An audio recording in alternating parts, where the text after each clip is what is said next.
Parang kahapon lang, dekada 70. Nagbabago ang mundo, nagbabago tayo. Ang mga bell-bottom, tie-dye shirt at mga peace sign ay hindi lang uso, mga simbolo rin ito ng ating kabataan. Masaya at walang inaalala.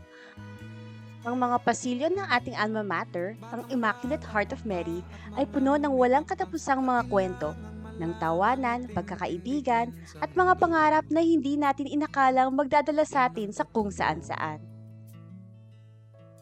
Barkada tayo noon. Di lang pumapasok sa mga klase, nakikisaya rin sa mga laro ng volleyball at nahuhumaling sa mga basketball players. At syempre, nagpaplano ng lakwatsa pagkatapos. Matingkad pa ang ilang alaala. Ang amoy ng Johnson's baby powder at nenuko kulon sa ating classroom. Ang tawanan sa mga koridor at ang pambihirang saya noong araw ng graduation. Pero tulad ng inaasahan, dinala tayo ng buhay sa iba't ibang patutunguhan. Lumipas ang panahon, naging abala tayo sa ating mga career, pamilya, at mga pakikipagsapalaran sa buhay. Ngunit binabalikan natin ang isa't isa saan man tayo naroroon, sa Pilipinas, sa US, o saan man sa mundo. Ang mga reunion natin ay hindi lang mga pagtitipon, kundi paalala na kahit gaano pa katagal ang lumipas, may nananatili ang sigla at asaya ng ating samahan at pagkakaibigan mula noong kinder at elementary.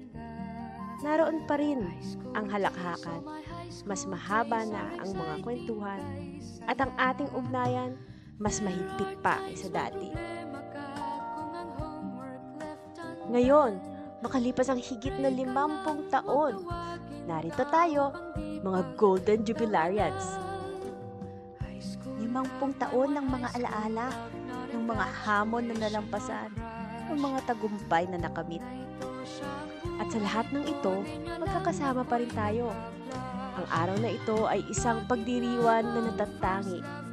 Para ito sa mga pagkakaibigang pinatatag ng panahon, sa mga aral na natutunan natin ng magkakasama, at sa saya dahil magkakasama tayo.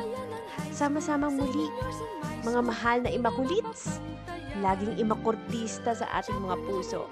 Forever Immacultista, 14344.